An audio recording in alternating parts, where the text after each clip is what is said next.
पहला क्वेश्चन देखते हैं, ये क्वेश्चन नंबर 11। यहाँ देखिए, अब हम जानते हैं इसमें एक लॉजिक है।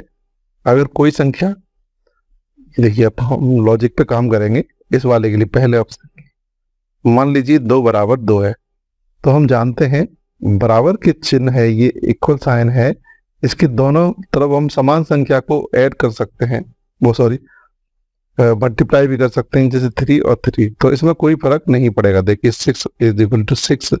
ऐसे ही अगर कोई संख्या है, मान लीजिए 2 इक्वल 2 है, इसमें समान राशि अगर हम घटाते हैं, ये देखिए जैसे यहाँ के की वैल्यू मान लीजिए 5, समान राशि को घटा दिया जाए तो भी संख्या में कोई फर्क नहीं पड़ता है। ऐसे ही जोड़ने का अगर देखा जाए, मान लीजिए कोई संख्या पहले से ही बराबर है, उसमें कोई राशि हम अगर जोड़ दें, ये देखिए, तो इसमें भी कोई फर्क नहीं पड़ता है, वो संख्या इक्वल रहती। तो इसमें पूछ रहा है कि x बराबर a, यानी कोई दो संख्याएं इक्वल दी हैं, बराबर दी हैं, 2 नंबर्स आर इक्वल, तो किसी भी पूर्णांक k के लिए निम्नलिखित में से कौन सा सत्य नहीं है। तो ये वाला सत्य नहीं होगा, क्योंकि हम जानते हैं कोई भी अगर संख्या है, मान लीजिए इक्वल है, इसको दूसरा एग्जांपल से देख लेते हैं। मान लीजिए 2 इक्वल 2 है, और यहाँ देखिए k से डिवाइड किया गया है, तो k से डिवाइड किया गया है। अब जो k की वैल्यू है वो 0 पे छोड़ के रख सकते हैं हम। जब भी भाग में होती है तो ऐसी संख्या से भाग दे सकते हैं, यानी डिवाइड कर सकते हैं जो 0 नहीं हो। तो देखिए यहाँ पे जो k दिया गया है पूर्णांक है, यानी k इसमें क्या है, इंटीजर है, k इंटीजर है। तो इसको ध्यान रखना है, इंटीजर का मतलब होता है, ये देखिए k इंटीजर का मतलब होता है माइनस की भी संख्या है।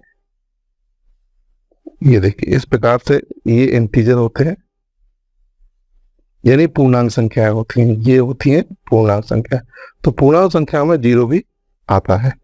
इसका मतलब इसमें एक k का भाग देके दिखाया है, तो हमें यहाँ पर दिखाना पड़ेगा कि k is not equal to 0, यानी k की वैल्यू, ऐसी वैल्यू हम रख सकते हैं उन सभी वैल्यू के लिए ये कंडीशन सही है, ये वाली, जहां k इक्वल टू 0 नहीं हो। तो ये कंडीशन इसमें नहीं बताई गई है, इसलिए ये सत्य नहीं है, और इसलिए इसमें option B is the right answer. ध्यान रखें, सिर्फ एक वैल्यू की वजह से ये वाला ऑप्शन बी सत्य नहीं है, यानी कि इसमें जो नहीं सत्य नहीं है पूछा है, वो option B is the right answer. तो ये ध्यान रखें, जब भी हम किसी संख्या का भाग देते हैं दोनों तरफ, तो ऐसी संख्या से भाग देते हैं जो 0 नहीं हो। तो इस प्रकार ये option B is the right answer. चलिए नेक्स्ट क्वेश्चन की ओर चलते हैं। क्वेश्चन नंबर 12, इसको सॉल्व कर लेते हैं। एक इक्वेशन दी है, ये देख 3x - 4 64 x इक्वल टू 10। इसमें हम देखिए x का मान होगा, वैल्यू ऑफ x पता करना है। तो आइए इसको सॉल्व करते हैं। 4 का इंटू यानी गुणा इस पे करेंगे, 4 चौक 16, 1 6 24 और 1 25, ये आ गया। और 4 का इंटू हम इसमें करेंगे, तो ध्यान रखें 4 का साइन है वो माइनस का है, ये माइनस माइनस पे हो जाएगा प्लस, तो 4x हो जाएगा इसमें। तो ये और ये देखिए ऐड हो जाएंगे, क्योंकि सिमिलर साइन है, इसका साइन प्लस है, इसका ही प्लस है, तो ऐड हो जाएंगे, तो 7x हो जाएगा। 256 इक्वल टू 10 7x, ये देखिए 56 को इस साइड ले जाएंगे तो प्लस का हो जाएगा। इसको एक ऐसे लिख लेते हैं, डबल साइन लग गए थे वहां पर, तो 10 प्लस 256 256, इधर लाए तो प्लस का हो गया। इसको ऐड कर देंगे तो हो जाएगा 266 7x, तो x is equal to 66 upon 7। देखिए 7 × 7 21 और 5 बचेगा 7 8 56, तो x की वैल्यू आ जाएगी हमारी 38। इस प्रकार यहाँ जो x का आंसर होगा वो ऑप्शन डी में दिया गया है, x की वैल्यू। चलिए नेक्स्ट क्वेश्चन की ओर चलते हैं। ये देखिए क्वेश्चन नंबर 13, ए बी धनात्मक पूर्णांक है, यानी पॉजिटिव इंटीजर्स है, A B are positive integers है ना, then the solution of the equation will always be, यानी समीकरण A X is equal to B का सदैव हल होगा।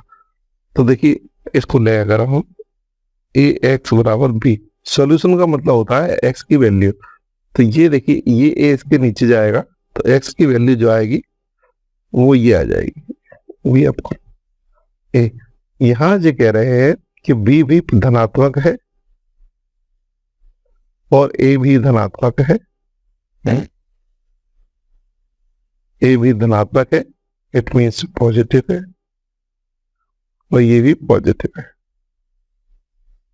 तो x की वैल्यू क्या आएगी, तो x की वैल्यू भी क्या आएगी, पॉजिटिव आएगी, यानी धनात्मक आएगी। जैसे अगर हम एग्जांपल लें कि b की वैल्यू +3 लिख दें और a की वैल्यू भी हम कितना रख दें +5, तो जो x की वैल्यू आएगी वो भी कैसी आएगी, धनात्मक, धनात्मक यानी कि पॉजिटिव। ये देखिए ये एग्जांपल लिया है, एग्जांपल। तो बस इतना सा ही क्वेश्चन है कि अगर ए और बी की वैल्यू पॉजिटिव होगी तो किस प्रकार का आंसर आएगा। तो इसमें जो आंसर आएगा वो ऑप्शन ए आएगा, यानी धनात्मक आएगी एक्स की वैल्यू, यानी कि सॉल्यूशन यानी कि हल भी धनात्मक यानी कि पॉजिटिव आएगा। अगर यहाँ पे एक संख्या प्लस की होती है और एक माइनस की होती है तो अलग प्रकार का आंसर आता। चलिए नेक्स्ट क्वेश्चन की चलते हैं। क्वेश्चन नंबर 14, निम्नलिखित में से एक रेखिक व्यंजक है, one of the following is a linear expression. तो यहाँ पे हम देखते हैं लीनियर या रेखिक शब्द कहाँ से आता है, ऐसा एडजेक्टिव यानी रेखिक ऐसा व्यंजक जिसमें x की अधिकतम घात 1 होती है, यानी मैक्सिमम पावर जो वेरिएबल है उसमें मैक्सिमम पावर 1 होती है, वो कहलाता है हमारा रेखिक यानी लीनियर एक्सप्रेशन। तो हम यहाँ पे x की पावर देखें तो यहाँ पे मैक्सिमम पावर 2 है, इसलिए ये रेखिक नहीं है यानी लीनियर नहीं है। यहाँ भी देखिए y की पावर 2 है, इसलिए ये भी रेखिक नहीं है यानी लीनियर एक्सप्रेशन नहीं है। सी में देखेंगे अभी हम, ये देखिए इसके इनटू में 1 मान सकते हैं और इसको सोल्व करेंगे तो 4x की पावर 0 ले सकते हैं, क्योंकि हम जानते हैं किसी की पावर 0 लेने पर उसकी वैल्यू 1 होती है। तो इस प्रकार इसमें जो x की वैल्यू आ गई, जो डिग्री आएगी वो कितनी आएगी, 0। तो हमें रेखिक के लिए हमेशा 1 होना चाहिए, इसलिए ये वाला ऑप्शन भी नहीं है। तो डी में देखते हैं, यहाँ चरराशि z है, इसकी जो घात है मैक्सिमम डिग्री है वो 1 है, 1 है। तो हम जानते हैं लीनियर एक्सप्रेशन यानी रेखिक व्यंजक के लिए उसमें चर होता है, जो वेरिएबल है उसकी अधिकतम पावर कितनी होना चाहिए, 1 यानी 1।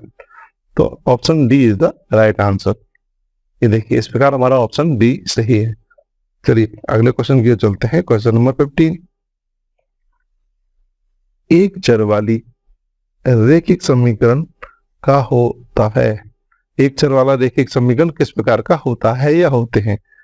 तो यहाँ उसके क्या होते हैं, मान लीजिए एक linear equation in one variable consist of, यानी कितने हल होते हैं।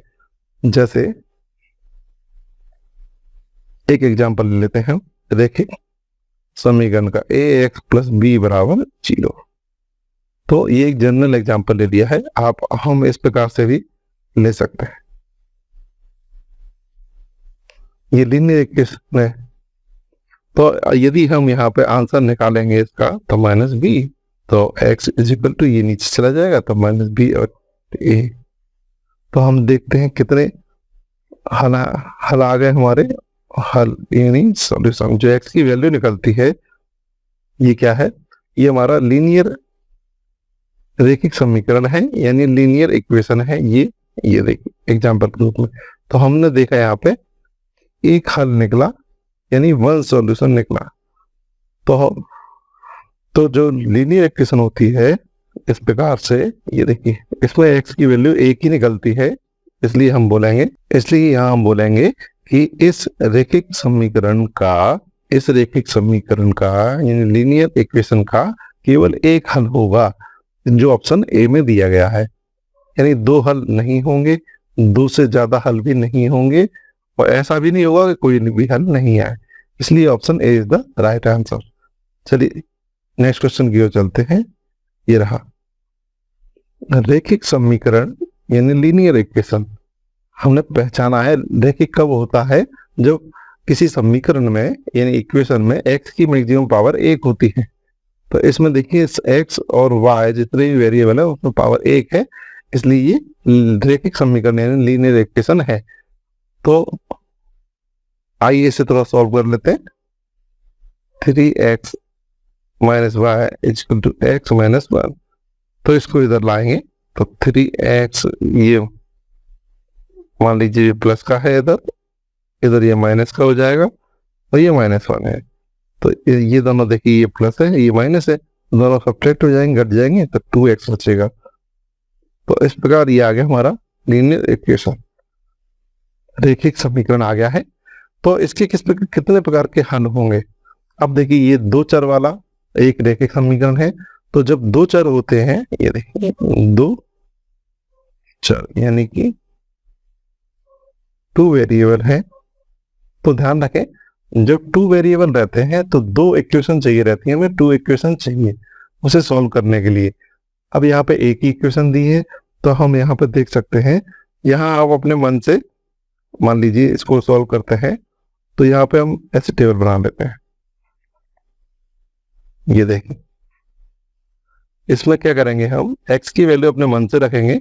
जैसे मान लीजिए x की वैल्यू मैंने 0 रखी, तो x की वैल्यू यहाँ पे 0 रखने पर क्या होगा, 2 0 -1 -5, ये 0 हो जाएगा, तो -y -1 माइनस से माइनस कट जाएगा, y की वैल्यू कितनी आ जाएगी 1। तो y की वैल्यू 1 आ गई।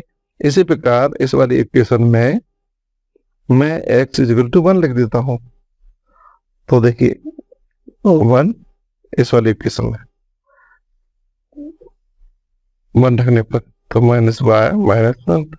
तो यहाँ देखेंगे 2 -y -1, तो -y इक्वल टू -1 -2 तो -3, तो y इक्वल टू 3 आ गया। ऐसे ही हम तीसरी वैल्यू भी निकाल सकते हैं। ये देखिए अगर इसको लेके जाएं इधर, ये हमारा रैखिक समीकरण है, लीनियर इक्वेशन है। अब यहाँ पे x की वैल्यू में 2 रख देता हूँ। मान लीजिए अपने मन से x बराबर कितना रखना है 2, तो इसमें अगर 2 रख देंगे तो 4 -y -1 -y -1 और -4 -5 माइनस कट गया, y इक्वल टू 5। तो ये देखिए 5। तो ऐसे हम x की वैल्यू अपने मन से रखते जाएंगे तो y की वैल्यू भी मन से आती जाएंगी। तो यहाँ हम देखते हैं, यहाँ x इसमें देखेंगे तो इसमें x बराबर 0 और y इक्वल टू 1। तो ये पहला सॉल्यूशन हो गया। इसमें x बराबर 1 और y इक्वल टू 3, ये देखिए इस वाले से बनाया तो ये दूसरा सॉल्यूशन हो गया इसका। और x बराबर 2 और y इक्वल टू 5। इस प्रकार इसके 3 हल हैं। ये देखिए 3 हल यानी कि 3 सॉल्यूशन। तो हम यहाँ देखते हैं हमने सिर्फ 3 ही सॉल्यूशन निकाले हैं। हम ज्यादा से ज्यादा 3 से भी ज्यादा सॉल्यूशन ऐसे निकाल सकते हैं, हल निकाल सकते हैं, यानी x और y की वैल्यू निकाल सकते हैं। तो इस प्रकार हम इसमें बोलेंगे कि इस रैखिक समीकरण का 2 चरों वाला जो रैखिक समीकरण होता है उसके अनेक हल होते हैं, जो कि ऑप्शन किसमें दिया गया है, ये देखिए सी में दिया गया है कि अपरिमित रूप से अनेक हल होते हैं, हैज इनफाइनाइटली मेनी सॉल्यूशन। तो इसलिए इसके अनेक हल होते हैं। हमने देखा कि x की वैल्यू अपने मन से रख के y की वैल्यू कई सारी निकाल सकते हैं हम। इस प्रकार कितने भी हम x की वैल्यू और y की वैल्यू निकाल सकते हैं, जिसे बोलते हैं हम कई सारे सॉल्यूशन हो सकते हैं। चलिए नेक्स्ट क्वेश्चन की ओर चलते हैं। Question number 17। तो यदि एक ही बिंदु दिया गया है, रैखिक समीकरण का एक हल है, तो k की वैल्यू फाइंड करना है। तो ये हल है, ये देखिए 2, 0। इसका मतलब यहाँ ये x की वैल्यू है, ये y की वैल्यू है, यानी x बराबर 2 है और y बराबर 0 है। ये हल है इस समीकरण का। तो कोई बिंदु किसी समीकरण का जब हल होता है तो ये वैल्यू संतुष्ट करता है, इस समीकरण को, रैखिक समीकरण को संतुष्ट करेगा, यानी कि सेटिस्फाई। सेटिस्फाई करेगा तो ये वैल्यू इसमें रख देना है। x बराबर कितना है 2, तो 2 रख देंगे। 3 और y की वैल्यू कितना है 0, तो 0 रख देंगे। यहाँ 2 2 जा 4, ये 0, तो ये देखिए यहाँ पर k की वैल्यू कितनी आ गई 4 आ गई है, ये 4 आ गई है, जो कि ऑप्शन हमारे ए के देखिए किसमें दिया गया है, ए में दिया गया है। चलिए नेक्स्ट क्वेश्चन की ओर चलते हैं। Question number 18। दो चरों वाला जो रैखिक समीकरण है ये रहा कि किसी भी हल का व्यापक रूप होता है। व्यापक रूप का मतलब जनरल वैल्यू, यानी जो संख्याएं हैं उनकी जगह पे हम m रख सकते हैं, p रख सकते हैं, t रख सकते हैं, कुछ भी रख सकते हैं। तो इसका एक सॉल्यूशन निकालना है हमें। देखिए इसको देख लेते हैं। 2x 0y प्लस 9 बराबर 0। तो इन चारों ऑप्शनों को हम एक एक करके इसमें रखे देखेंगे किससे ये समीकरण यानी इक्वेशन सेटिस्फाई हो रही है, वही इसका आंसर है। तो ये देखिए इसमें x की वैल्यू ये है और इसमें y की वैल्यू m है, तो ये यहाँ पर रखे देखते हैं। 2 माइनस 9/2 ये वैल्यू हमने इसमें रख दी। फिर 0 और y की वैल्यू कितना रखना है m। तो देखिए दोनों तरफ की चीजें एक बार चाहिए। 2 कट गया तो -9 और इसका इंटू इसमें हुआ तो 0 आ गया। तो 9 माइनस के और प्लस के ये 0 हो जाएगा, तो 0 प्लस 0 इक्वल टू 0, यानी 0 बराबर 0। यानी पहले ही ऑप्शन ने इस इक्वेशन को समीकरण को सेटिस्फाई कर दिया है, संतुष्ट कर दिया है। देखिए LHS बराबर RHS, इसका मतलब हमारा यही आंसर सही है। एक जनरली अगर इसको दूसरे ऑप्शन को भी हम देख लेते हैं इसको, जिससे और स्पष्ट हो जाएगा हमारा आंसर। तो वैसे तो आंसर इसका यही आ गया है, ऑप्शन ए, पर इसको आपको रख के दिखाते हैं। ये x की वैल्यू और ये y की वैल्यू, तो यहाँ रख देंगे n 0 माइनस 9/2 9 तो 2n, ये सब 0 हो जाएगा और 9। तो हम देखते हैं यहाँ पे ये दोनों चीजें कैसी आई हैं, बराबर नहीं आई हैं। तो ऑप्शन बी नहीं होगा, इस प्रकार ऑप्शन सी भी नहीं आएगा आंसर में, ऑप्शन डी भी नहीं आएगा, इसलिए option A is the right answer. चलिए नेक्स्ट क्वेश्चन की ओर चलते हैं। Question number 19। समीकरण ये दिया है को दो चरों वाले इस प्रकार से लिखा जा सकता है। यानी दो चरों वाला रैखिक समीकरण हमें बनाना है, यानी linear equation in two variable इसे बनाना है। तो हम देखिए इसको कैसे ले सकते हैं। x = 7। तो हम देखते हैं इसके इनटू में एक मानने से कोई फर्क पड़ेगा नहीं पड़ेगा। तो पहले तो हमें एक मान लिया इसमें। अब देखिए जब इसमें और ज्यादा वेरिएबल बढ़ाने हैं, ये तो एज इट इज है, तो हम उसे 0y करके बढ़ा सकते हैं। ये देखिए सेव, क्योंकि इसको कोई फर्क नहीं पड़ेगा, क्योंकि 0 इसमें लगा हुआ है। इस प्रकार हम किसी भी ऑप्शन को बढ़ा सकते हैं।